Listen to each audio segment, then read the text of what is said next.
A lata caiu no chão do restaurante. A tampa saltou. Moedas rolaram pelo azulejo branco, uma delas girou devagar sob a perna de uma mesa antes de parar, imóvel, no silêncio. Notas dobradas espalharam-se entre dois pares de sapatos. Um par de saltos pretos sobre o azulejo limpo e polido. Um par de sapatilhas gastas, mais gastas no calcanhar esquerdo do que no direito. Ninguém se abaixou para apanhá-las. 4 pessoas ficaram paradas em volta, olhando para baixo, em silêncio. 45 minutos antes. Ainda não tinha partido nada. Ela estava na calçada em frente ao restaurante italiano mais caro de South Boston. As duas mãos apertavam uma lata retangular, um canto amassado, o contorno desbotado de flores ainda visível na tampa. Era velha. Não velha do jeito caro que as pessoas colocam em prateleiras para ficarem bonitas. Velha do jeito que uma coisa fica quando passa pelas mãos de 2 gerações de mulheres dentro de uma mesma família, e nenhuma delas teve dinheiro suficiente para comprar uma nova. Lá dentro havia $623. Moedas, notas dobradas, enfiadas pela fenda da tampa ao longo de 7 meses. Cada dólar que sobrava depois do aluguel, depois da comida, depois dos $97 mensais do remédio para os pulmões da avó, depois da eletricidade, da passagem de ônibus, e das pequenas coisas que só quem vive sozinho e paga tudo sozinho sabe como se acumulam mais rápido do que parece possível. Marin Calavai. 27 anos. Cabelo castanho claro preso às pressas.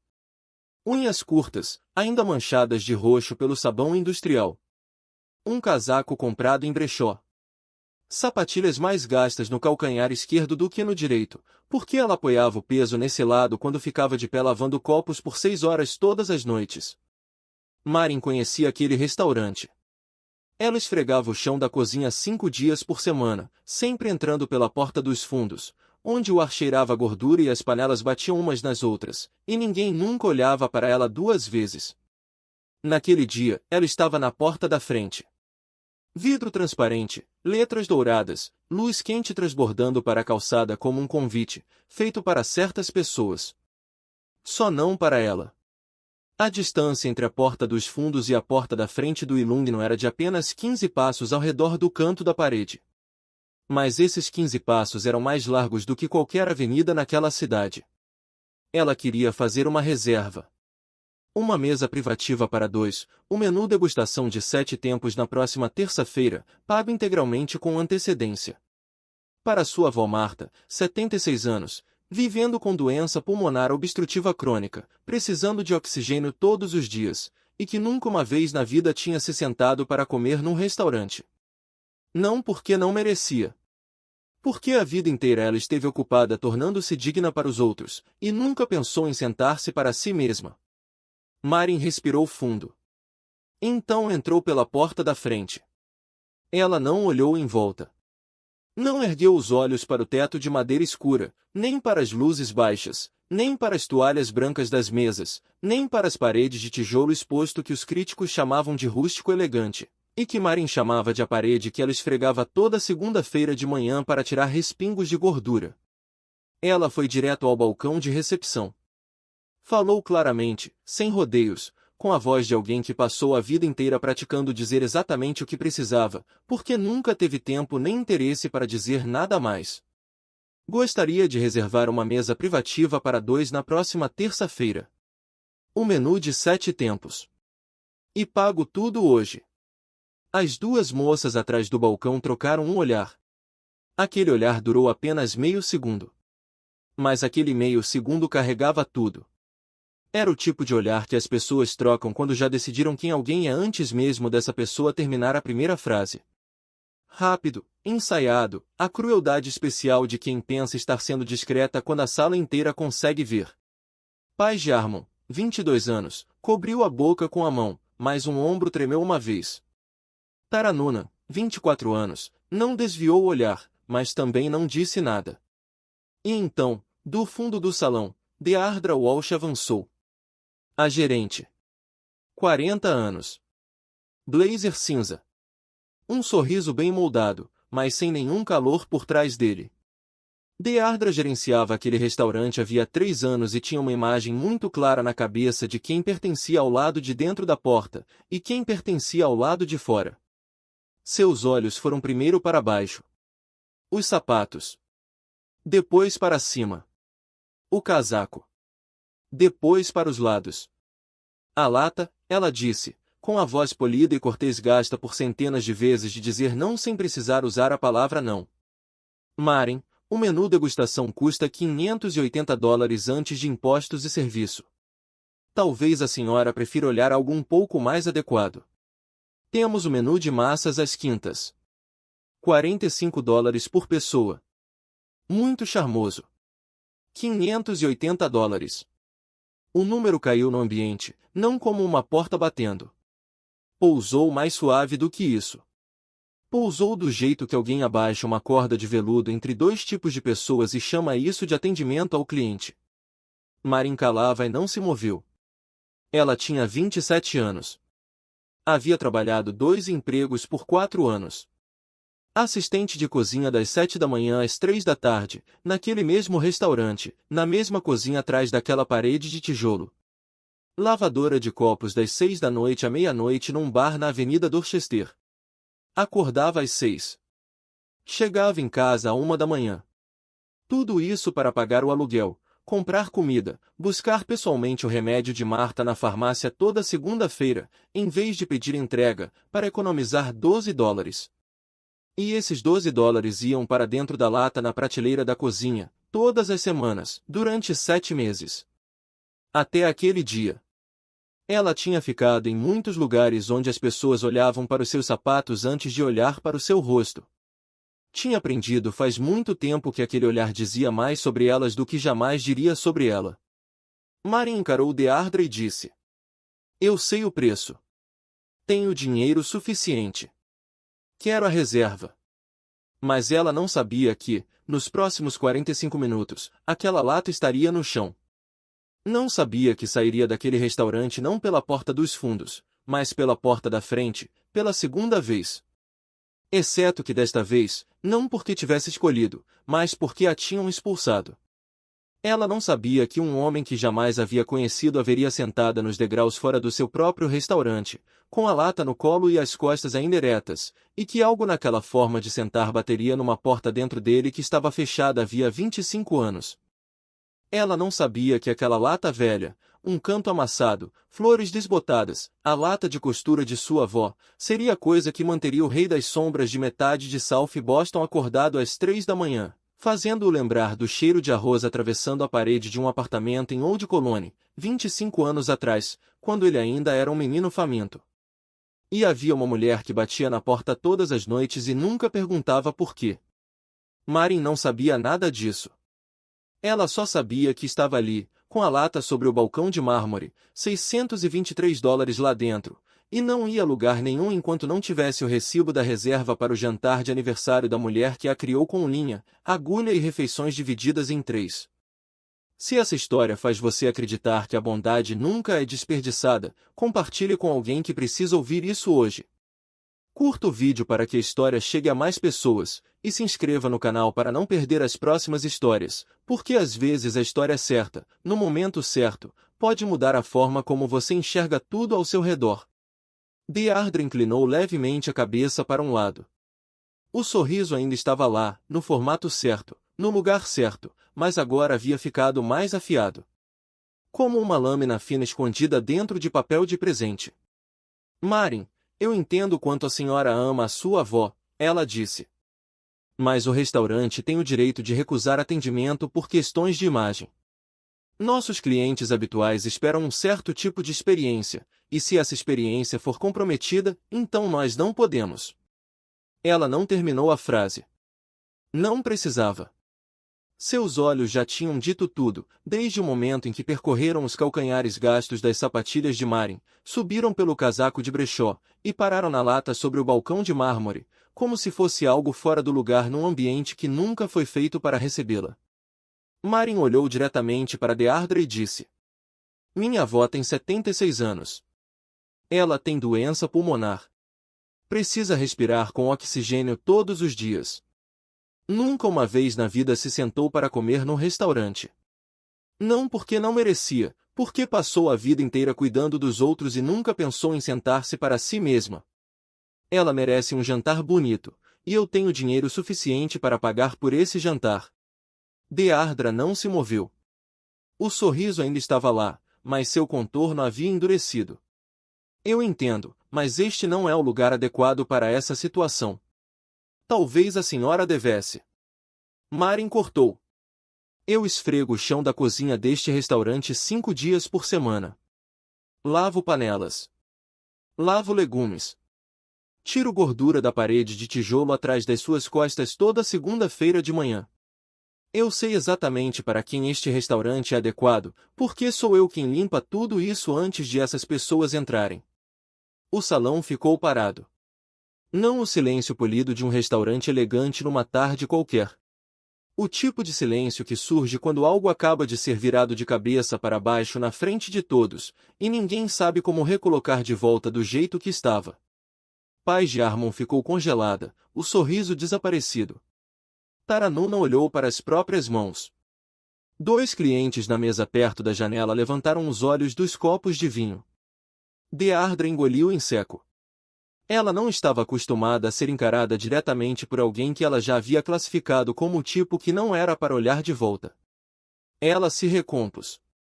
Então disse: Marin, vou ter que pedir que a senhora se retire. Esta é uma decisão gerencial. Deardra virou-se para Paige e disse algo em voz baixa. Paige foi para o fundo. 30 segundos depois, um jovem segurança saiu pela porta lateral. Jovem, ombros largos, desconfortável. Ele não queria estar ali. E isso estava escrito no rosto dele mais claramente do que qualquer coisa havia sido escrita no rosto de Deardra nos últimos 10 minutos. Por favor, acompanhe-a até a saída, disse Deardra. Marin olhou para o segurança. Não olhou mais para Deardra, porque não havia mais nada a dizer a uma pessoa que já havia tomado sua decisão antes da conversa começar. Quando o segurança deu um passo à frente, a manga pesada do seu casaco bateu no canto da lata, fazendo-a cair no chão com estrondo. A tampa saltou, e $623 em moedas e notas dobradas se espalharam pelo azulejo branco, exatamente como havia sido dito 45 minutos antes. As 4 pessoas ficaram paradas em volta, olhando para baixo. Ninguém se abaixou para ajudar. Marin calava e não chorou. Ela ajoelhou-se e recolheu seus 7 meses de economias com mãos quietas e firmes, as costas permanecendo eretas como uma linha. Quando a lata estava fechada, ela se levantou, pegou o ar, e disse com toda a calma: Vou sair por conta própria. Ela virou-se e caminhou em direção à porta da frente. Não à porta dos fundos. A porta dos fundos era mais perto. Mais familiar.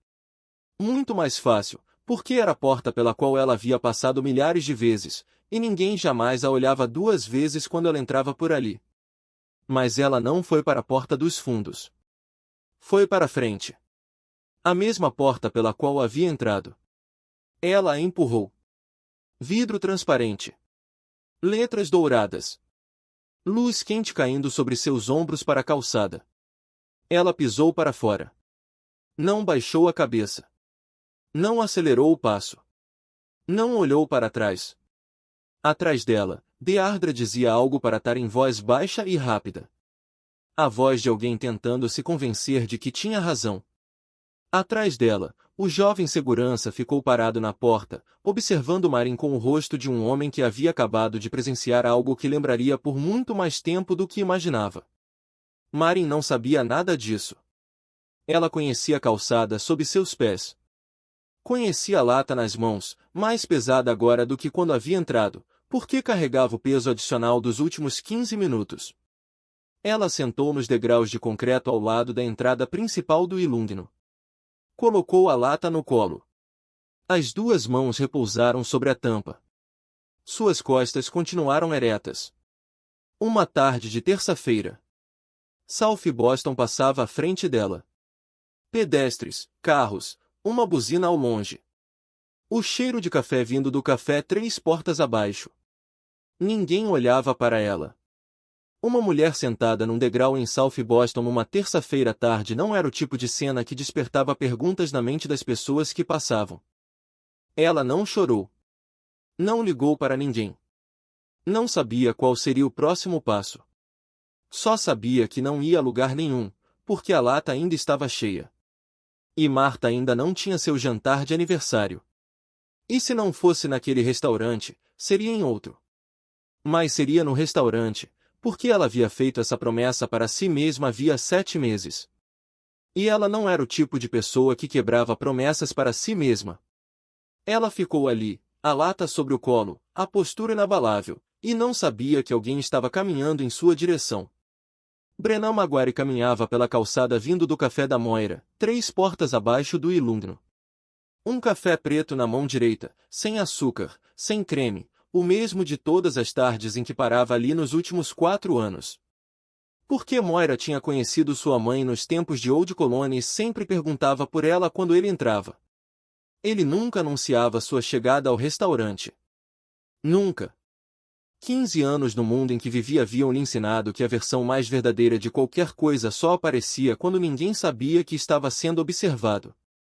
Ele queria ver o Illuminio do jeito que os clientes viam, não a versão polida e ajustada 30 minutos antes de o dono chegar.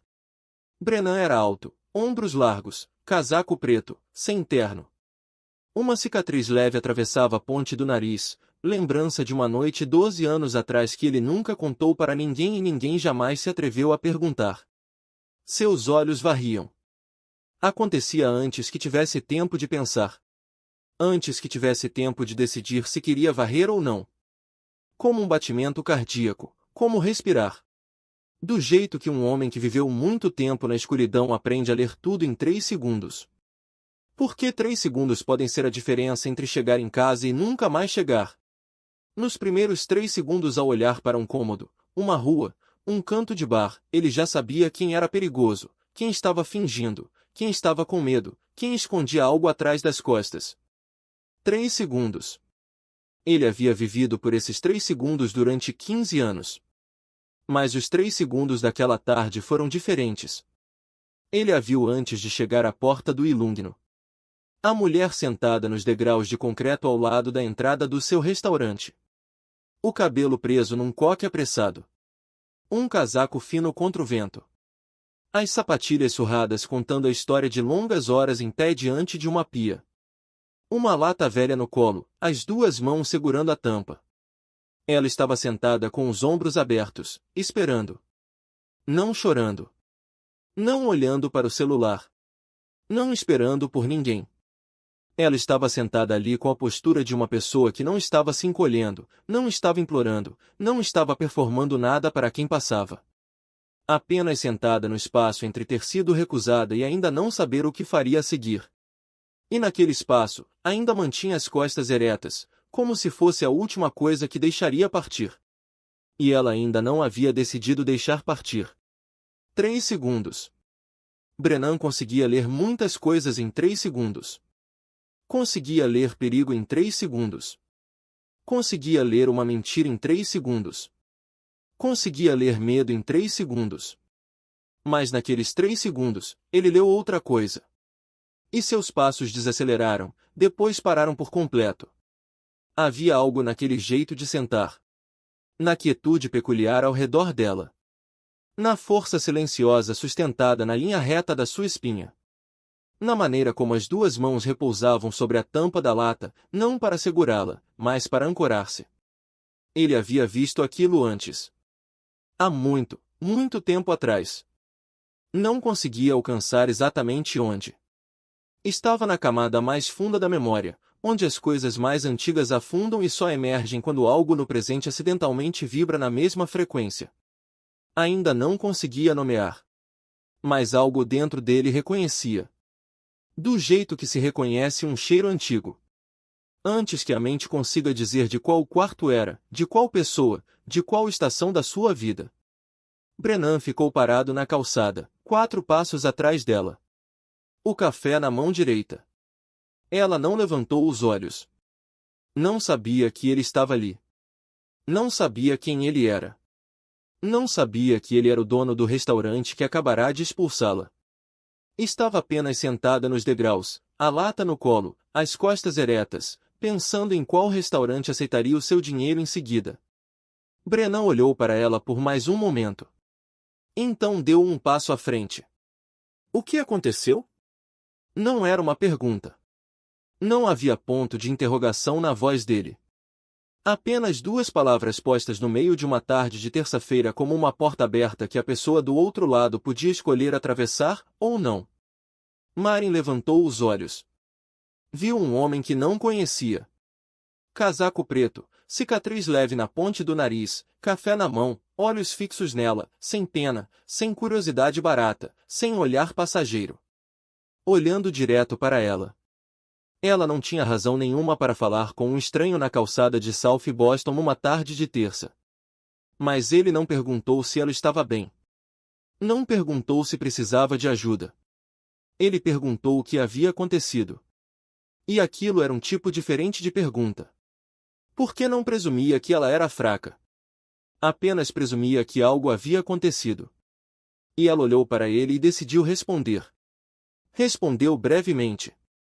Nem mais, nem menos. Entrei no restaurante para reservar um jantar de aniversário para minha avó.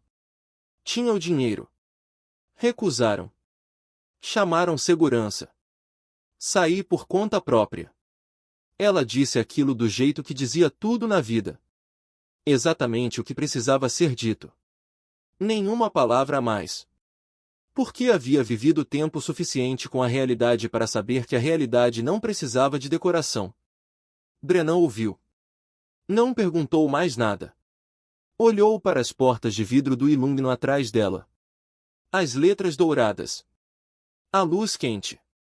Entendeu exatamente o que havia acontecido lá dentro sem precisar ouvir mais uma palavra, porque havia crescido recebendo exatamente esse tipo de tratamento. E o reconhecia por instinto, pela pele, pela memória de um menino de 12 anos que havia sido olhado com aquele mesmo olhar tantas vezes que havia se gravado nos seus ossos. Ele disse. Espere aqui. 2 palavras. Sem explicação. Então entrou pela porta da frente do ilumino. Deardra estava dizendo algo para Tara no balcão de recepção, voz baixa e rápida, uma mão ajustando a lapela do blazer. A postura de alguém reorganizando a história dentro da própria cabeça, para que a versão que contaria para si mesma ainda fosse a versão em que ela estava certa. Ela levantou os olhos. Viu Brennan. Tudo no rosto dela mudou em fração de segundo. Não medo. Não ainda. Mas a coisa que vem logo antes do medo, a coisa que faz o corpo ficar rígido, os olhos se abrirem meio milímetro, e a mão que ajustava o blazer parar no meio do caminho. Sr. Maguire, acabamos de resolver uma pequena situação com uma. Brennan não deixou ela terminar. Não precisava ouvir a versão que Deardra contava para si mesma. Corredor dos fundos. Agora. 3 palavras. A voz dele continuou no mesmo tom. Continuou quieta. E foi exatamente essa quietude que fez Deardra segui-lo imediatamente, porque ela havia trabalhado para Maguire Holdings tempo suficiente para saber que quando Brennan Maguire ficava em silêncio, o espaço ao redor dele não ficava quieto junto. Ficava mais pesado, mais denso. E tudo dentro daquele espaço precisava ouvir. Eles foram para o corredor atrás da cozinha. A porta fechou. Ninguém ouviu nada. Paige ficou parada no balcão, olhando para a porta fechada. Tara ficou ao lado dela, olhando para a porta fechada. Os 2 clientes perto da janela trocaram olhares entre si. O jovem segurança ficou no canto, olhando para os próprios sapatos. 45 segundos. Ninguém contou, mas todos podiam sentir que aqueles 45 segundos duraram muito mais do que 45 segundos comuns. A porta do corredor se abriu. Deardra saiu. O rosto dela estava branco. Não branco como alguém com medo. Branco como alguém que acabará de compreender que o mundo no qual pensava estar vivendo havia mudado de forma em 45 segundos, e jamais voltaria ao que era antes. A mão dela tremia levemente. Ela foi direto ao balcão de recepção. Abriu o livro de reservas. Começou a escrever. Ninguém precisou dizer o que escrever. Ela já sabia. Brennan saiu do corredor atrás dela. Não olhou para Deardra. Olhou para Paige. Um olhar. Nenhuma palavra. Paige ficou parada por 2 segundos.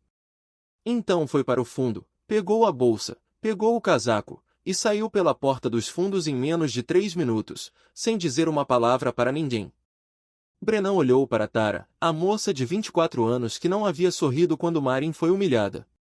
A jovem que não havia falado nada, mas também não havia participado. Você fica, ele disse. 2 palavras.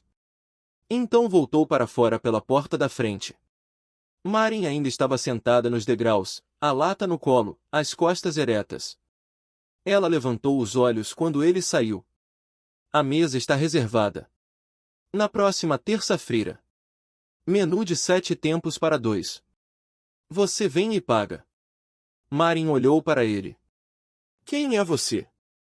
Sou o dono do restaurante. Silêncio. Ela olhou para a porta de vidro atrás dele. Depois de volta para o rosto dele. Não preciso que você arranje nada para mim. Não preciso de favores. Vim fazer uma reserva com o meu dinheiro. Se o restaurante aceitar o meu dinheiro, então reserve. Se não aceitar, vou a outro lugar. Brennan olhou para ela. A recusa era direta, sem drama, sem trêmulo na voz, sem uma lágrima que fosse. Era simplesmente absoluta, como se aceitar ajuda não fosse uma opção que ela jamais colocasse sobre a mesa. Você vem e paga. É meu restaurante, é o seu dinheiro, é a sua mesa. Ninguém está te dando nada. Ela o olhou por mais um momento. Então se levantou. Pegou a lata. Entrou no ilumino pela porta da frente. Pela segunda vez naquele dia, foi direto ao balcão. Colocou a lata sobre o mármore na frente de Deardra. Deardra abriu a tampa. A mão ainda tremia levemente. Tirou o dinheiro, contou. Moedas separadas uma a uma sobre a superfície de pedra. Notas desdobradas, planas, postas de lado. 25 centavos, 10 centavos, 5 centavos, notas de $1, de 5, de 10 dobradas com cuidado, guardadas com atenção. Cada nota, uma semana. Cada moeda, mais uma vez escolhendo não pedir a entrega do remédio para economizar $12. Cada nota, um passo a mais em direção à porta que ela acabará de atravessar pela segunda vez. Deardra terminou de contar. $623. Um menu degustação para 2 com impostos e serviço incluídos, 618. Sobraram 5. Deardra escreveu o recibo, colocou sobre o balcão. Não levantou os olhos. Marin pegou o recibo. Colocou dentro da lata. Fechou a tampa. O pequeno clique ecoou pelo salão silencioso. Ela virou-se. Caminhou até a porta da frente. Saiu. Brennan estava nos degraus do lado de fora. Ela passou por ele. Qual é o seu nome? Ela parou. Não se virou. Marin Calavai. Então foi embora. Brennan ficou parado na calçada, observando-a diminuir ao longe. A lata na mão, uma bolsa de pano no ombro. Os passos firmes, sem olhar para trás. Calavai. O nome ficou na sua mente depois que ela dobrou a esquina. Não o acertou de uma vez. Não o fez parar onde estava. Simplesmente ficou lá, na beira da memória, arranhando de leve, como unhas batendo suavemente numa mesa de madeira num quarto escuro cuja porta ele ainda não havia aberto. Ele ainda não reconhecia. Mas sabia que não iria dormir naquela noite, e não entendia por quê. Calavai. Aquele sobrenome o seguiu de volta para a cobertura no Seaport District naquela tarde. Seguiu-o pelas portas do elevador, pelo longo corredor, até o amplo cômodo com vista para o porto de Boston. Ficou com ele na poltrona de couro perto do vidro enquanto a cidade passava da tarde para a noite, e as luzes começavam a acender em grupos ao longo da água. Ele não sabia por que aquele nome não o deixava. Não sabia por que ficava rondando à beira da memória, arranhando, leve e paciente, como algo esperando que ele abrisse a porta certa. Brennan se serviu de um drink. Bebeu. Ficou olhando através do vidro. E então a memória veio. Não pelo nome em si, mas pela coisa que havia vindo antes do nome. Algo mais antigo, mais fundo. Algo repousando naquela camada onde a linguagem não alcança muito bem, mas o nariz alcança. O cheiro de arroz. Ele tinha 12 anos. Um apartamento de habitação popular em Old Colony. Terceiro andar, paredes tão finas que dava para ouvir a televisão dos vizinhos e o chiado de uma frigideira quente no apartamento de baixo. Inverno. Não o tipo de inverno de Boston que é frio lá fora na rua, porque lá fora todo mundo sente frio. O tipo de inverno que é frio dentro do apartamento porque o aquecimento funciona 2 dias e quebra por 3, e ninguém vem consertar. O armário da cozinha estava vazio. Não vazio do jeito de quando falta leite e pão e precisa ir ao mercado. Vazio do jeito em que se abre a porta do armário e se vê o painel de madeira prensada ao fundo porque não há nada entre seus olhos e aquela parede. Sua mãe estava sentada à mesa da cozinha. Sentada de costas para ele. Olhando para a parede. Não se virou porque não queria que ele visse o rosto dela. Ele tinha 12 anos, mas já entendia porque ela olhava para a parede. Tinha entendido desde os 10. Ela olhava para a parede porque se virasse, ele veria os olhos dela, e saberia que também não havia nada para comer naquela noite. E ela não queria que ele soubesse por ver no rosto dela, mesmo que ele já soubesse. Mesmo que o armário vazio já tivesse dito. Mesmo que a dor no estômago já tivesse dito. Mas ela ainda olhava para a parede porque era isso que a protegia do único coisa que ainda conseguia protegê-lo. Não a fome em si. Mas a visão da mãe chorando por causa dessa fome. Ele ficou parado na entrada da cozinha olhando para as costas dela. 12 anos. Magro. Mais alto do que no ano anterior, mas mais magro do que no ano anterior, porque os ossos tinham crescido mais rápido do que a comida havia chegado até ele. Então o cheiro veio através da parede. De baixo. Do apartamento diretamente abaixo dos seus pés. Arroz quente, algo cozinhando no fogão lá embaixo. E o cheiro passou pelo assoalho de madeira fina, entrou no seu nariz, e fez o estômago apertar mais forte do que estava antes de o cheiro chegar, porque antes ele estava com fome do jeito familiar. Mas agora estava com fome do jeito que vem de saber que a comida está pertinho, mas não é sua. 2 batidas. Sempre 2. Não 3, não 1. 2. Sua mãe se levantou da mesa da cozinha. Limpou os olhos com o dorso da mão antes de se virar. Abriu a porta. A mulher de baixo estava lá. Avental vestido. Cabelo preso com cuidado atrás da nuca, sempre preso, nunca solto, como se não tivesse tempo para cabelo solto porque as mãos estavam sempre fazendo alguma coisa. Cozinhando, costurando, dobrando, carregando. Um prato de arroz nas mãos. Quente. Fios finos de vapor subindo entre as 2 mulheres paradas na entrada do apartamento do 3º andar de habitação popular em Old Colony, numa noite de inverno. Come enquanto está quente. Então ela se virou. Não entrou. Não perguntou se precisavam de algo. Não olhou por cima do ombro da mãe dele para a cozinha vazia. Não esperou pelo agradecimento. Não fez uma única coisa que pudesse fazer a mãe dele se sentir 1 milímetro menor do que havia se sentido antes da batida na porta. Simplesmente estendeu o prato de arroz, disse come enquanto está quente, e voltou para a própria cozinha. Toda noite. 3 anos. Sem perder uma noite. Sem mencionar uma vez. Sem falar nisso depois. Sem ficar na porta por mais de 20 segundos. Porque ela entendia que ficar mais de 20 segundos transforma ajuda em piedade. E ela nunca fez isso. 2 batidas. Um prato de arroz. Come enquanto está quente. Virar e ir embora. 3 anos. Brennan lembrava daquele cheiro com mais vivacidade do que qualquer outra coisa de Old Colony. Não o cheiro do apartamento úmido.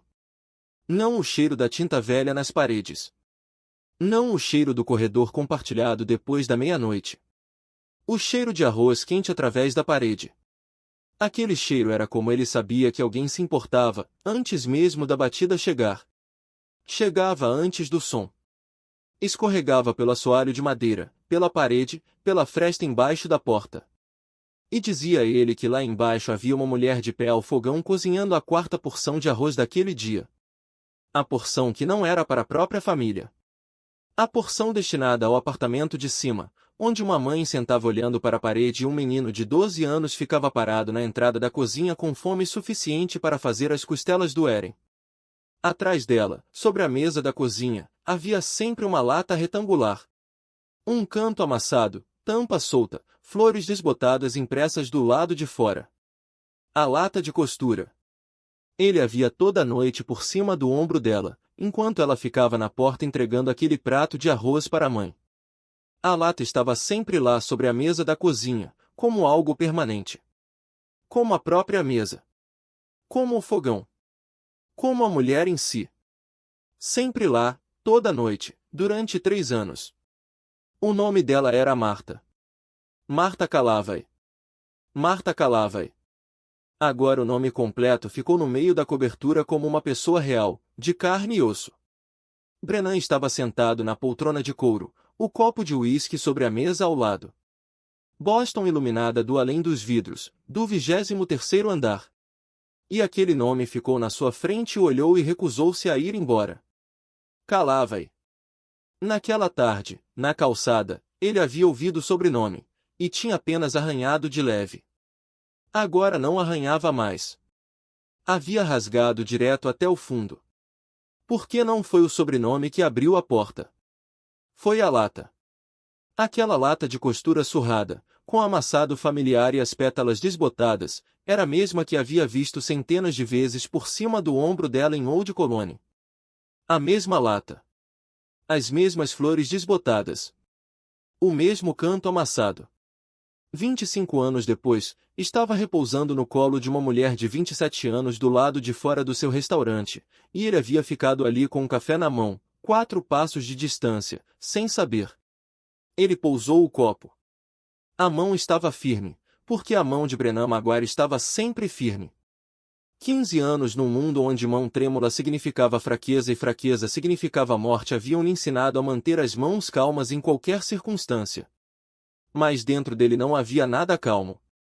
25 anos estavam se soltando de uma vez, como um carretel de arame cortado aberto. E cada volta que saltava era mais uma noite de inverno em Old Colony. Mais um cheiro de arroz quente através da parede. Mais um par de batidas. Mais um prato de arroz. Mais um com enquanto está quente. Mais uma virada de costas. E a lata de costura de Marta sobre a mesa da cozinha, atrás dela. Toda noite. Toda noite. Toda noite. Durante 3 anos. Brennan havia procurado por Marta 2 vezes. A primeira, quando tinha 28 anos, logo depois de abrir seu primeiro restaurante com o primeiro dinheiro sujo. Contratou alguém para encontrá-la. Mas Old Colony havia mudado. Muitas famílias tinham se mudado. Os registros antigos tinham sumido. A segunda vez, quando tinha 32, tentou de novo. O nome Marta apareceu em 3 resultados, em 3 estados diferentes. Nenhum era o certo. Ele desistiu. Não porque esqueceu, mas porque achou que a vida havia fechado aquela porta, e ele não tinha o direito de forçá-la. Mas agora, às 3 da manhã, na cobertura do 23º andar, aquela porta não precisava de ninguém para forçá-la. Ela se abriu sozinha. Abriu-se porque uma jovem chamada Marin Calavai havia entrado no seu restaurante naquela tarde carregando a lata de costura da avó, cheia de 7 meses de economias, com o sobrenome da avó, as costas da avó, e a mesma recusa absoluta de ajuda que Marta havia carregado toda a vida, plana e inabalável. E ele havia ficado ali e visto tudo isso sem entender. Até agora. A dívida que havia carregado por 25 anos nunca tinha avisado quando estaria pronta para retornar. Não mandou carta. Não bateu à porta. Esperou. Esperou 25 anos. E então, numa tarde de terça-feira, se sentou nos degraus fora do seu restaurante usando o rosto da neta de Marta. E ele passou por ela sem saber. Mas agora sabia. Brennan pegou o celular. Ligou para Connor. 3 da manhã. Connor atendeu depois de 2 toques, porque Connor sempre atendia depois de 2 toques, a qualquer hora. Essa era a regra entre os dois irmãos. 2 toques. Nunca mais, nunca menos, não importasse se estava dormindo, em algum lugar, ou no meio de qualquer coisa. Connor atendeu e a voz ficou alerta imediatamente. Porque quando Brennan ligava às 3 da manhã, normalmente não era para fazer uma checagem. Quando Brennan ligava às 3 da manhã, normalmente significava que algo precisava ser resolvido. Alguém tinha traído. A dívida de alguém estava vencida. Alguém precisava ser lembrado de que uma promessa feita a Brennan Maguire não era o tipo de promessa que um homem tinha permissão de esquecer. O que foi? Disse Connor. Me arranje o endereço de Marin Calavai. South Boston. Connor ficou em silêncio por um segundo. Marin Calavai. O nome não estava em nenhuma lista que ele acompanhava. Não era devedora. Não era rival. Não era informante de ninguém. O que ela deve? Brennan não respondeu. Mais do que um segundo. Mais do que 3 segundos. Tempo suficiente para Connor entender que a resposta que viria a seguir não seria nenhuma resposta que já tivesse ouvido antes. Não, disse Brennan. Sou eu que devo. 2 palavras. Connor ficou sentado na beira da cama no apartamento em Southie, com o telefone no ouvido, sem dizer nada, porque não sabia o que dizer. 33 anos sendo o irmão mais novo de Brennan Maguire. 20 anos sabendo quem era o irmão no submundo. 15 anos dirigindo para lugares onde nenhum homem deveria precisar ir. Nunca uma vez havia ouvido Brennan dizer eu devo. Brennan Maguire não devia nada a ninguém. As pessoas deviam a Brennan Maguire. Era assim que o mundo deles funcionava. Era assim que o mundo deles sempre havia funcionado. Mas às 3 da manhã, o irmão havia ligado e dito eu devo. E a voz que pronunciou essas 2 palavras não era a voz do açougueiro, não era a voz do chefe da Maguire Holdings, era a voz de algo mais antigo, de antes de tudo aquilo, de Old Colony, do menino que Connor nunca havia realmente conhecido porque era ainda pequeno quando finalmente saíram de lá. Já acho, disse Connor. Então desligou. Brennan pousou o celular sobre a mesa de vidro. Olhou pela janela. Boston às 3 da manhã. Menos luzes agora. O porto escuro. Chuva a caminho. Ele não conseguia dormir. E agora sabia por quê. Terça-feira. Aniversário de Martha Calavai. 76 anos. Marin acordou às 5 da manhã, 1 hora antes do costume. Porque aquele não era um dia comum. Ela havia pedido folga do turno de prep. A primeira vez em 4 anos que havia pedido folga não porque estava doente, mas porque queria alguma coisa. Ficou parada no pequeno quarto, abriu a gaveta para pegar o relógio como fazia toda manhã. E como havia feito toda manhã nas últimas 3 semanas, viu a sacolinha de velas deitada dentro da gaveta. 76 velas. Elas havia contado 2 vezes quando comprou. Fechou a gaveta. Naquela manhã foi para o quarto da avó. Martha já estava acordada, sentada na cadeira perto da janela. O tubo fino de oxigênio indo da máquina ao nariz. As mãos dobradas no colo, as costas eretas como sempre, porque Martha Calavai nunca sentou com as costas curvadas um único dia na vida. Nem mesmo quando os pulmões lhe davam só metade do ar que a maioria das pessoas dava por garantido. Feliz aniversário, vovó. Martha olhou para ela. 76. Demais, disse Marin. Não o suficiente. Martha não sorriu, mas os olhos fizeram algo próximo de um sorriso. Mais brilhantes por meio segundo, mais quentes por meio segundo. Depois voltaram ao normal. Porque Martha Calavai não era uma mulher que deixava emoção repousar no rosto por muito tempo.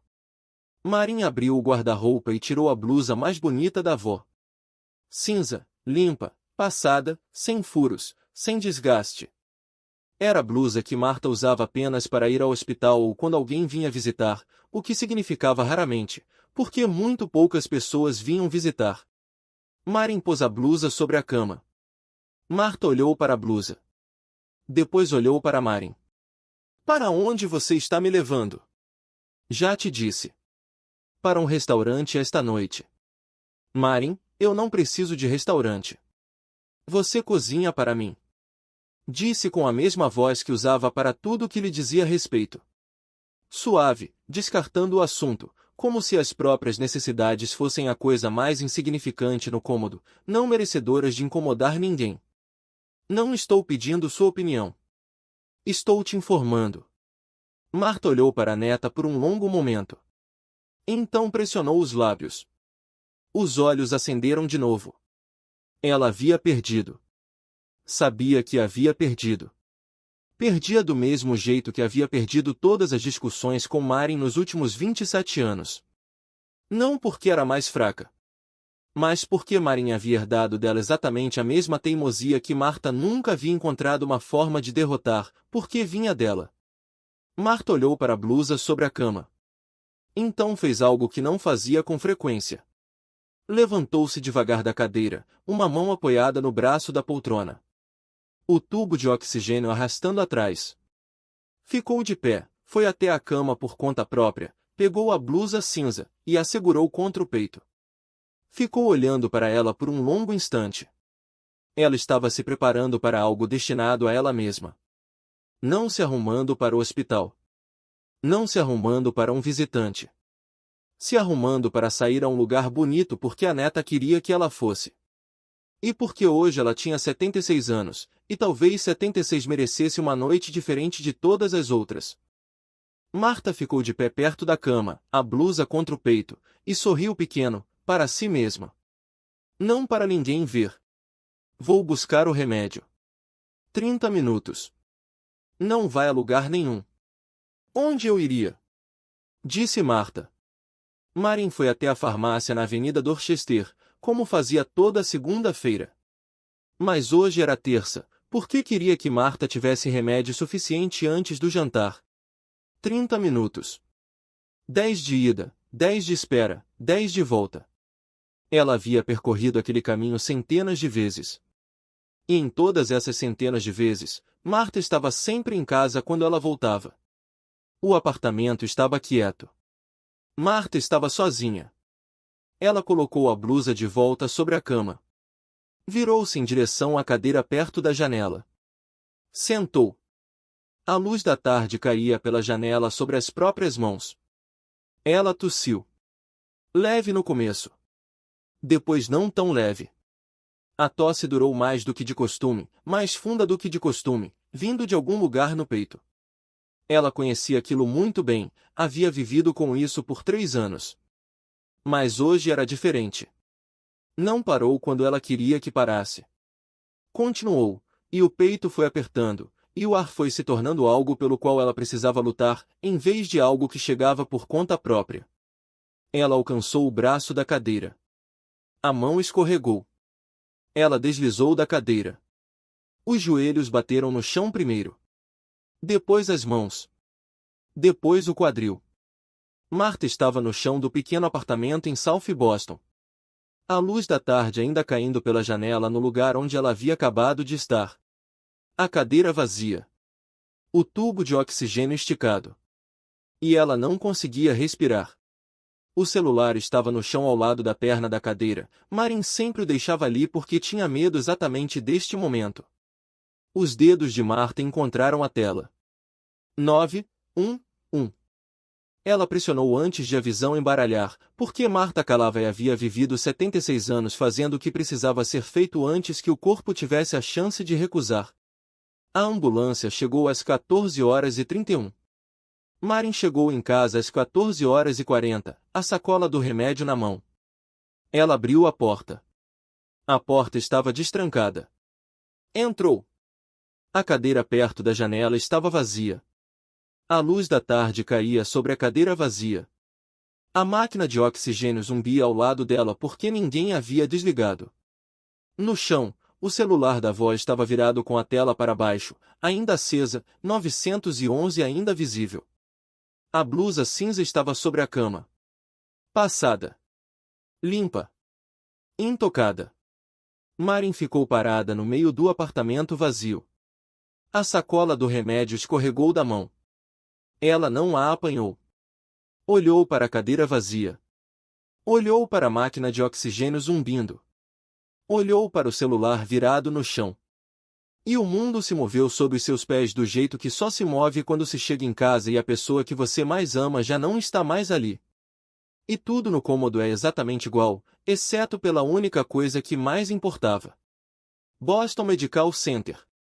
Quarto andar. Quarto 412. A luz fluorescente não tinha misericórdia de ninguém deitado embaixo dela, brilhava para baixo, uniforme, sem sombras. E sob aquela luz, tudo parecia mais exposto do que jamais precisaria. Marta Calava estava na cama do hospital. Tubo de oxigênio no nariz. Fios do monitor saindo do peito para a tela piscando ao lado. A linha verde percorrendo a tela, subindo, descendo, estável, subindo, descendo. O único som no quarto, além do pulso suave da máquina de oxigênio. Ela parecia menor em uma cama de hospital do que na cadeira perto da janela em casa. Menor do que na memória de qualquer pessoa que a havia conhecido quando estava forte. O corpo era algo com que ela havia precisado negociar por 3 anos. Mas hoje, sob o lençol fino, sob a impiedosa luz fluorescente, estava mais claro. A clavícula pressionando contra o decote do avental de hospital. Os pulsos mais finos do que deveriam ser. Mas as costas ainda eretas, mesmo deitada, o travesseiro plano, as mãos dobradas com cuidado sobre o abdômen. E se você olhasse apenas para as mãos e para a quietude com que repousavam, poderia pensar que era uma mulher simplesmente descansando, não uma mulher que havia desmaiado no chão do próprio apartamento 2 horas antes. Marin estava sentada na cadeira de plástico ao lado da cama.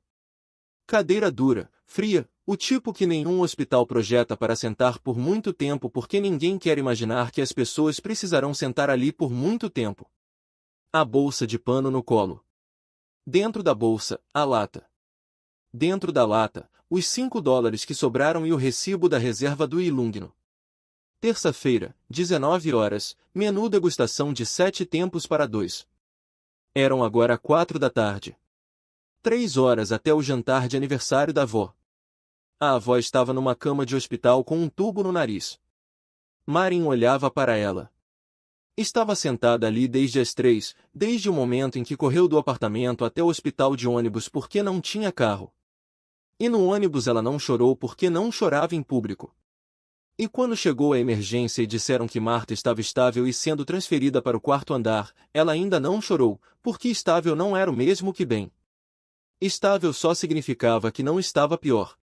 E ela sentou na cadeira de plástico ao lado da cama da avó e observou a linha verde no monitor subir e descer. E ainda não chorou. Porque se Marta abrisse os olhos, a primeira coisa que veria não seriam lágrimas. Marta abriu os olhos devagar. As pálpebras mais pesadas do que ela queria. Olhou para o teto primeiro. Luz fluorescente. Então virou os olhos para a direita. Marin, cadeira de plástico. Bolsa de pano no colo.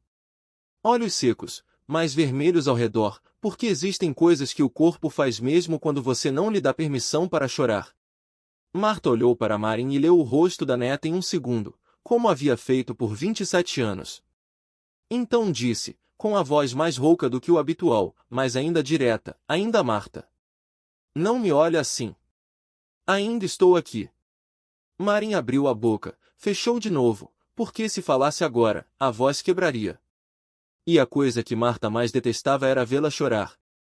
Marta olhou para ela por mais um momento.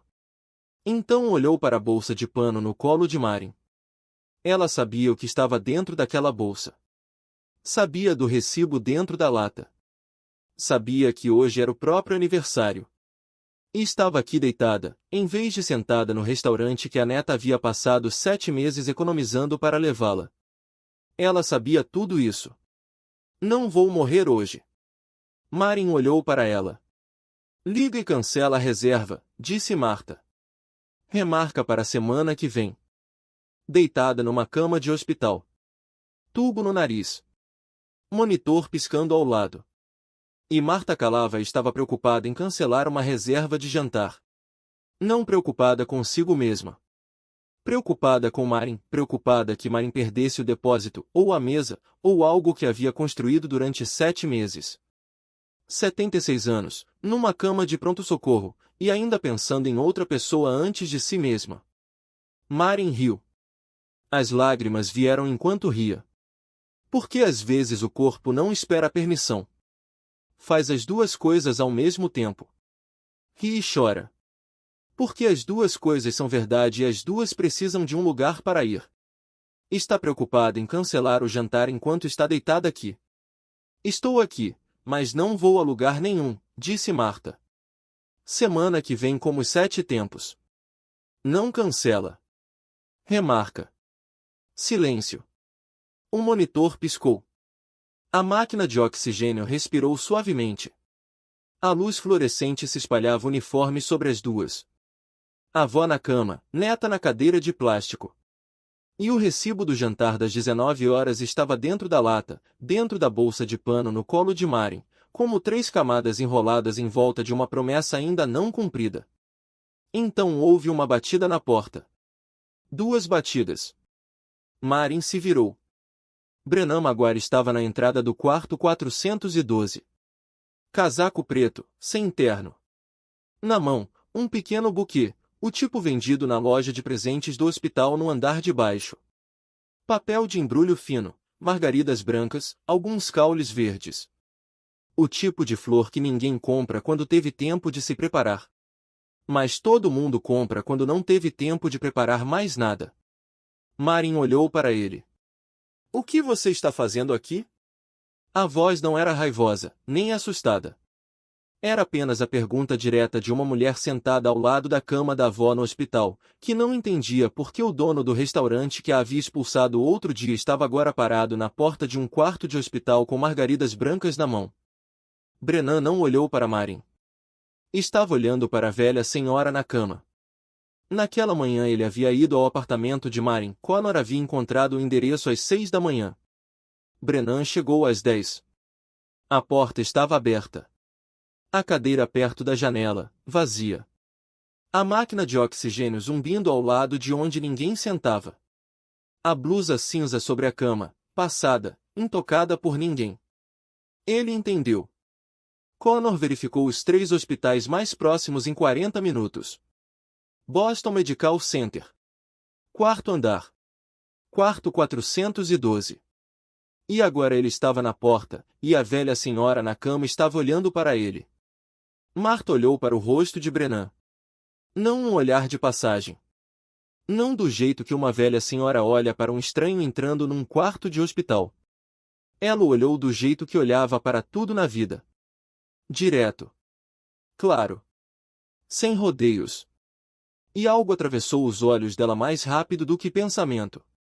Mais rápido do que a doença pressionando o peito conseguia segurar. Algo de muito longe voltando num fluxo. Algo que 76 anos de vida não foram suficientes para fazer esquecer. Ela disse 2 palavras. Pequenininho. O quarto de hospital ficou imóvel. O monitor piscou. A máquina de oxigênio respirou suavemente. Aquelas 2 palavras ficaram no meio do quarto branco sob as luzes fluorescentes como uma porta se abrindo, que ninguém dentro estava preparado para ver abrir. Marin congelou. Olhou para a avó. Olhou para Brennan. Olhou de volta para a avó. Você o conhece. Não só o conhecia, tinha um nome para ele. Um nome antigo. Um nome de antes de Marin nascer. De antes do apartamento em South Boston. De antes da doença pulmonar. De alguma parte da vida da avó que Marin jamais havia ouvido falar. Brennan estava parado na porta, e aquelas 2 palavras o atingiram mais forte do que qualquer soco que havia levado em 15 anos no submundo. Porque socos ele sabia absorver. Mas para aquelas 2 palavras ele não havia feito preparação alguma. Pequenininho. Ninguém o chamava assim. Ninguém no mundo chamava assim mais. Aquele nome pertencia a Old Colony. Pertencia ao apartamento do 3º andar. Pertencia ao menino de 12 anos que estava mais alto do que no ano anterior e mais magro do que no ano anterior. E a única pessoa além de sua mãe que já o havia chamado por aquele nome era Marta Calavai, do apartamento de baixo. A mulher que batia toda noite. 2 batidas, um prato de arroz, come enquanto está quente, e depois se virava e ia embora. Brennan entrou no quarto. Não disse nada. Pousou o buquê barato de margaridas brancas sobre a mesa de cabeceira. Puxou a segunda cadeira de plástico perto da cama de Marta. Sentou. Não se ajoelhou. Sentou na mesma altura dos olhos dela, do jeito que o menino de 12 anos havia sentado no chão da cozinha no apartamento de Old Colony, comendo o arroz quente que ela subia, sentado no chão porque a mesa da cozinha era onde a mãe sentava, e ele não queria que a mãe se levantasse para lhe dar a cadeira. Então sentava no chão, na altura dos olhos de Marta sempre que ela ficava na porta. E agora estava sentado na cadeira de plástico, na altura dos olhos dela, no quarto do hospital. Porque Marta Calavai nunca queria que as pessoas olhassem para cima para ela. Ela queria que olhassem direto para ela. Ele falou devagar, com mais peso na voz do que a voz dele normalmente carregava. Firme, mas a firmeza de um homem segurando algo muito pesado. Não algo leve. Nunca tive chance de te agradecer. Disse. Por 3 anos, você bateu na minha porta toda noite. 2 batidas, sempre 2. Entregava um prato de arroz para minha mãe. Dizia come enquanto está quente. E se virava. Nunca entrou. Nunca perguntou o que precisávamos. Nunca olhou por cima do ombro da minha mãe para a cozinha vazia. Nunca esperou o obrigado. Nunca uma vez em 3 anos você trouxe o assunto de volta. Nunca uma vez fez a minha mãe se sentir 1 milímetro menor do que ela se sentia antes da batida. Ele parou. Engoliu. Não porque estava prestes a chorar, mas porque 25 anos estavam passando pela garganta, e 25 anos levam tempo para passar. A minha mãe chorava depois que você ia embora, toda noite. Não de vergonha. De alívio. Porque num mundo que continuava passando por nós como se fossemos invisíveis, havia toda noite uma pessoa que parava e decidia que nós importávamos. E essa pessoa era você. Disse. Construí tudo o que tenho na memória disso. Toda vez que alguém me disse que eu não pertencia a algum lugar. Toda vez que alguém me olhou como se eu fosse aquele menino de Old Colony sem direito de sentar à mesma mesa com eles, eu pensava em você batendo naquela porta. Pensava no prato de arroz quente. Pensava nos 20 segundos que você ficava na porta e depois se virava, porque entendia que ficar mais de 20 segundos transforma ajuda em piedade. Pensava na lata de costura sobre a sua mesa de cozinha que eu via por cima do seu ombro toda noite, durante 3 anos. O quarto de hospital ficou quieto. Marta olhava para ele. Os olhos úmidos. Mas ela não chorava. Por que Marta Calavai não chorava na frente de outras pessoas? Não porque era dura.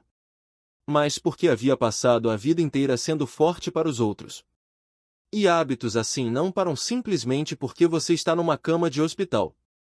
Marin estava sentada na cadeira de plástico do outro lado da cama. Em silêncio. Ouvia um homem que havia conhecido ontem lhe contar sobre a avó. Sobre uma parte da vida da avó que ela jamais havia sabido que existia.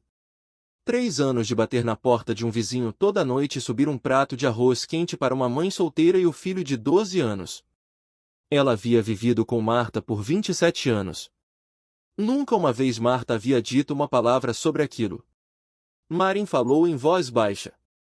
Você nunca me contou. Marta virou os olhos para a neta. Rápido, direto.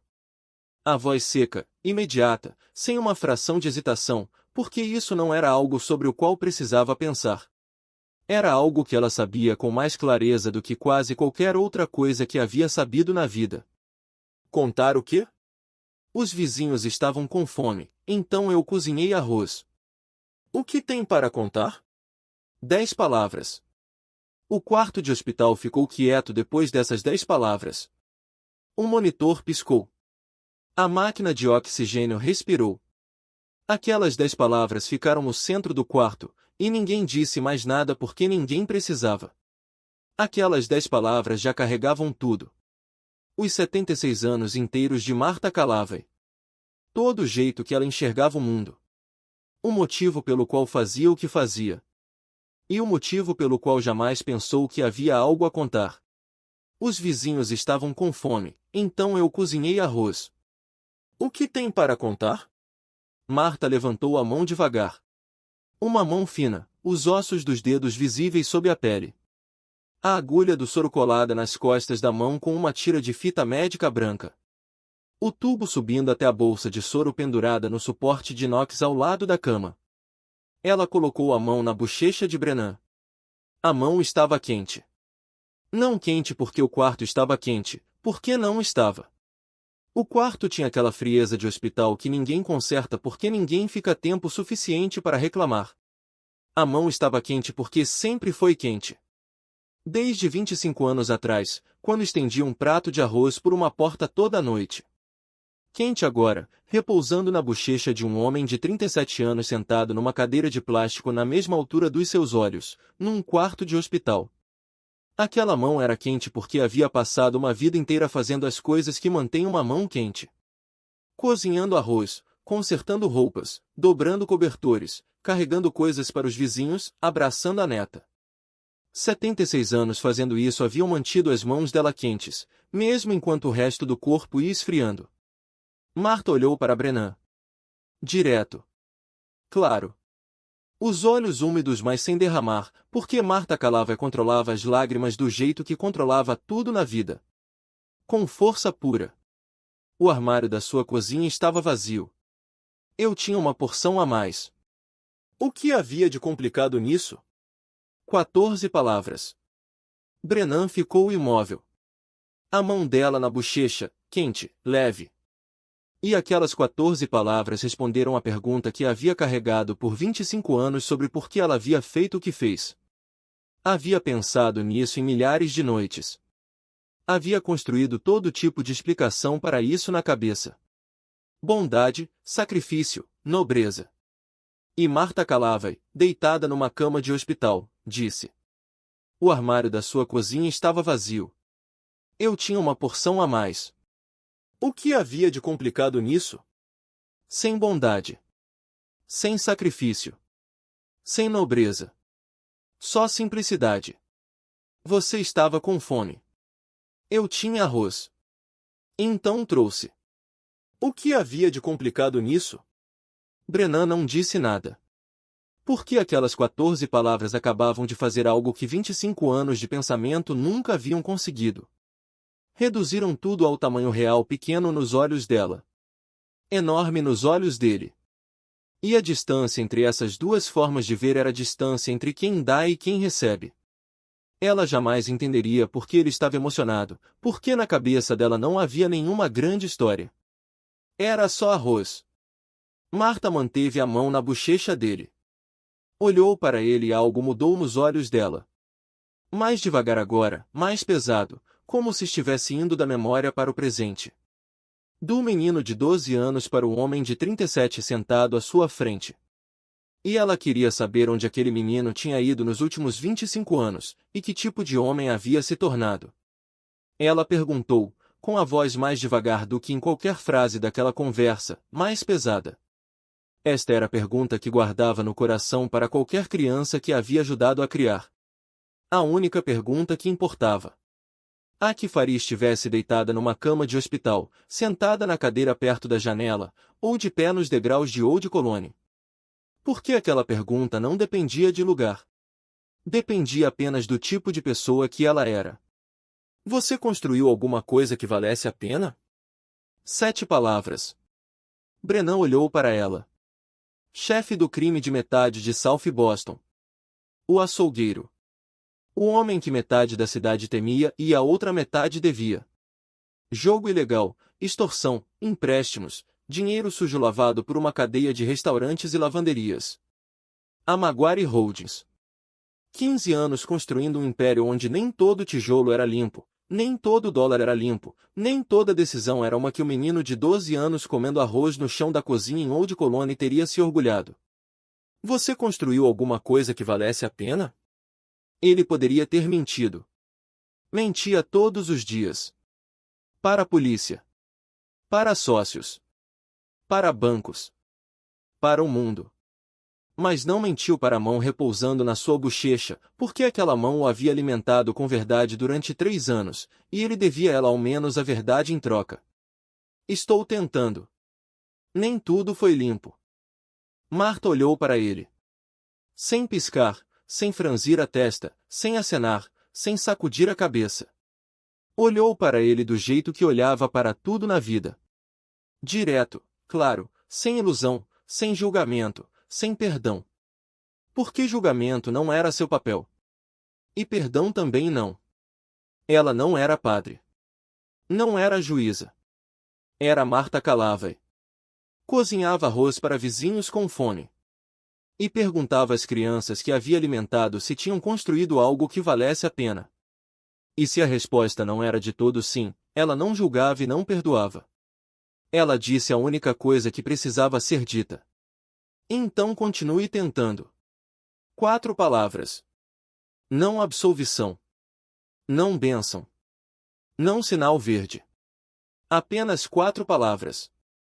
Diretas, práticas, Boston até os ossos. Então continue tentando. Significando, ela o havia ouvido. Não estava proferindo sentença. Mas também não estava dizendo tudo bem, porque nunca dizia tudo bem quando ainda não estava tudo bem. Ela só dizia continue tentando. Porque era a única coisa em que acreditava. Não perfeição. Continue tentando. Brennan olhou para ela e entendeu que aquelas 4 palavras eram o máximo que ela jamais lhe daria, e também o máximo que ele merecia receber. E de alguma forma era suficiente. Mais do que suficiente. Mais do que qualquer perdão teria sido, porque era real. Silêncio. Então Marta tirou a mão da bochecha dele. Olhou para a mesa de cabeceira. Olhou para o pequeno buquê de margaridas brancas embrulhado em papel fino ali posto. Que flores mais baratas. Traz para cá. Brennan olhou para ela, e a risada escapou antes que conseguisse segurar. Não a risada que usava em salas de reunião. Não a risada guardada para a imprensa, para sócios, para jantares de caridade onde as pessoas o convidavam por causa do dinheiro, não por causa dele. Uma risada real. Diante de tudo isso. De Old Colone. Do menino de 12 anos sentado no chão da cozinha comendo arroz quente e sentindo algo afrouxar no peito porque do outro lado da parede havia alguém que se importava se ele havia comido. Aquela risada. Marta o observou rir. Então apontou para ele, um dedo fino, a agulha do soro colada no dorso da mão, o tubo de plástico arrastando atrás. Apontou direto para o rosto dele. Você ainda ri exatamente do mesmo jeito que tinha 12 anos. Marin se levantou da cadeira de plástico. Vou sair por 1 minuto. Não disse para ninguém em especial. Não para a avó, que estava olhando para Brennan rir. Naquele momento, Marta não precisava de Marin. Não para Brennan, que estava dentro de um momento que levará 25 anos para chegar de volta a ele de uma vez, e ela não pertencia a esse momento. Ela saiu do quarto 412. A porta fechou suavemente atrás dela. O corredor do hospital. Longas fileiras de luzes fluorescentes no teto. O mesmo tipo de luz implacável do quarto da avó, espalhando-se uniforme pelo chão de azulejo polido e pelas paredes brancas e pelas portas fechadas dos 2 lados. O cheiro de desinfetante. O cheiro de um lugar onde nenhum ser humano realmente quer estar. E mesmo assim o cheiro do lugar onde os seres humanos precisam estar quando o corpo decide que a vida comum precisa pausar por um tempo. O som de um carrinho em algum ponto distante do corredor. Rodas sobre azulejo. Constante, sumindo. O bip de uma máquina em outro quarto, através da parede fina. O som dos sapatos de uma enfermeira contra o chão. Leve, rápido, familiar com aquele lugar do jeito que Marin nunca quis se tornar familiar. Ela caminhou pelo corredor, sem destino específico. Caminhou apenas porque o quarto de hospital era pequeno demais para 3 pessoas e para o que havia acabado de acontecer dentro dele. E ela precisava de espaço para segurar a coisa que estava se abrindo dentro do peito, a coisa para a qual ainda não tinha nome. Ela havia ficado sentada em silêncio por 15 minutos ouvindo um homem que havia conhecido pela primeira vez ontem lhe contar sobre a avó. Sobre uma parte da vida da avó cuja existência ela não sabia. 3 anos. 3 anos em que Marta havia batido na porta de um vizinho toda noite e subido um prato de arroz quente para uma mãe solteira e o filho de 12 anos. 3 anos sem perder uma noite. Sem mencionar uma vez depois. Sem contar a história. Marin havia vivido com Marta por 27 anos. Marta a havia ensinado a prender o cabelo. Havia ensinado a costurar um botão. Havia ensinado a cozinhar arroz numa panela velha num fogão velho, quando Marin tinha 10 anos, parada atrás dela, dizendo, mais água, fogo baixo. Não levanta a tampa. E Marin ouvia porque qualquer que fosse o tom da avó, ela ouvia, porque a voz de Marta era o som mais seguro que conhecia. 27 anos. E nenhuma vez havia dito uma palavra. Não porque estava escondendo. Esconder é quando você tem algo e escolhe não deixar ninguém ver. Marta não estava escondendo nada. Porque na própria cabeça não havia nada a esconder. Os vizinhos estavam com fome. Então ela cozinhou arroz. O que tinha para contar? Ela não falou porque não achava que era algo digno de ser falado. E era exatamente isso que estava se abrindo dentro de Marin agora, pesado e quente ao mesmo tempo. Porque significava que a avó havia dado tanto que já não se reconhecia mais como alguém dando. Não era algo que ela fazia. Era quem ela era. Marin parou no meio do corredor. Encostou as costas na parede. A parede estava fria através do casaco de brechó. Fechou os olhos.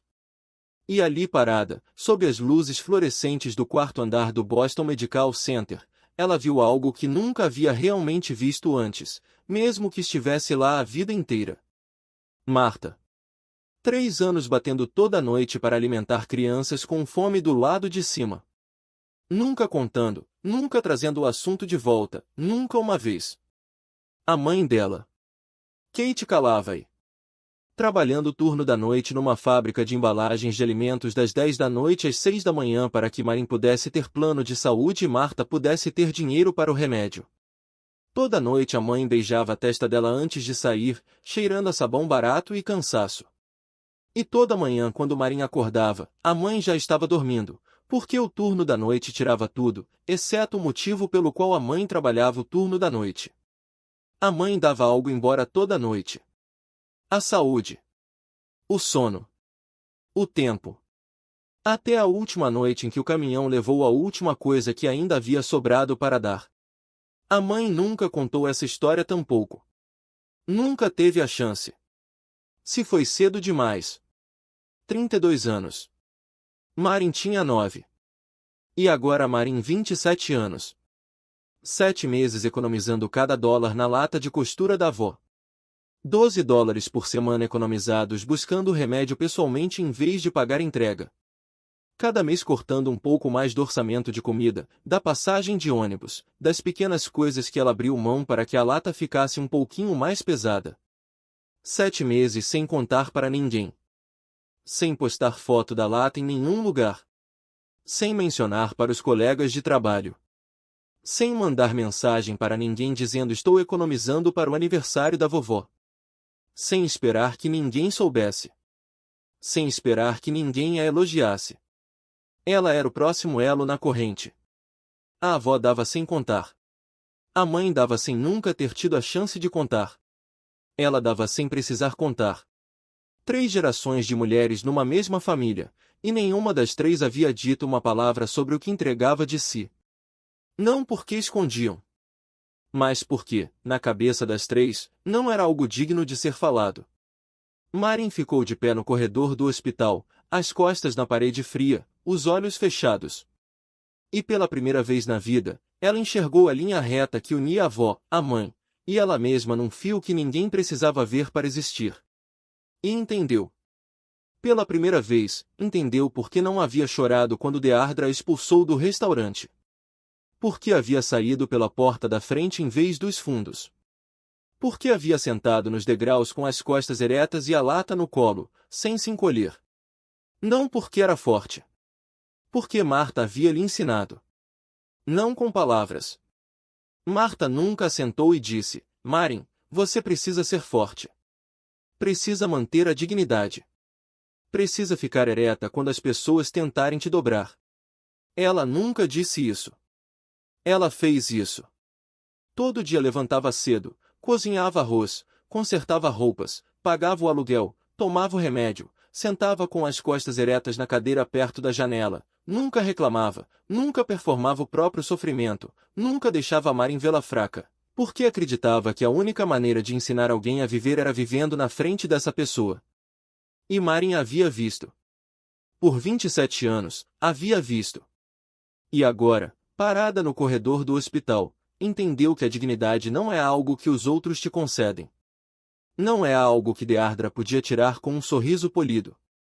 Não é algo que vive nos sapatos, nos casacos, ou na quantidade de dinheiro dentro de uma lata. É algo que você carrega. Marta carregava. A mãe carregava. Ela carregava. E continuaria carregando. Porque era a única coisa que 3 gerações de mulheres calava e haviam passado umas para as outras sem jamais precisar dizer em voz alta. Marin abriu os olhos. Afastou as costas da parede fria. Caminhou de volta pelo corredor em direção ao quarto 412, mas não entrou imediatamente. Virou para o elevador, desceu até o térreo, ao pequeno balcão de comida perto do saguão principal. O tipo de lugar que ninguém vai porque quer, só porque precisa. O estojo de vidro com sanduíches embalados, água, fruta picada em potes plásticos, e uma bandeja de muffins no canto inferior. Marin olhou para a bandeja de muffins. Mirtilo. $3 cada. Ela pegou um. Pagou $3 da carteira, não da lata, porque a lata era para a avó, e esses $3 eram dela. Levou o muffin de volta ao quarto andar. No bolso esquerdo do casaco estava um saquinho de velas de aniversário. 76 velas. Havia comprado 3 semanas atrás na mercearia da Avenida Dorchester, aquelas coloridas finas vendidas em pacotinhos, e havia precisado comprar 3 pacotes para chegar em 76. E as escondera na gaveta do quarto, ao lado do relógio. E toda manhã, quando abria a gaveta para pegar o relógio antes do trabalho, as via ali, 3 pacotinhos de velas coloridas, e pensava, está chegando perto. E algo no peito era esperança, e amor, e a dor específica de querer algo tão intensamente que você já havia começado a ter medo de quanto significaria quando finalmente chegasse. E agora havia chegado. Não do jeito que havia imaginado. Não no restaurante mais bonito de South Boston, com toalhas de linho e copos de cristal e 76 velas acesas num bolo. Ela ainda nem havia decidido que tipo de bolo pedir. Mas aqui. Quarto 412. Cama de hospital. Luzes fluorescentes. Monitor piscando. Tubo de oxigênio. Marta deitada. Marin entrou no quarto. Brennan ainda estava sentado na cadeira de plástico ao lado da cama. Marta estava dizendo algo sobre Moira do café, perguntando se ela ainda mantinha o lugar aberto. E Brennan estava respondendo que sim, que Moira ainda perguntava pela mãe toda vez que ele passava por lá. E Marta deu uma pequena acenada e disse que Moira era boa. Sempre foi boa.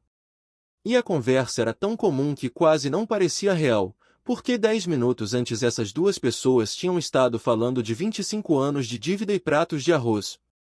Mas agora falavam de Moira do café como 2 velhos conhecidos se encontrando numa tarde comum.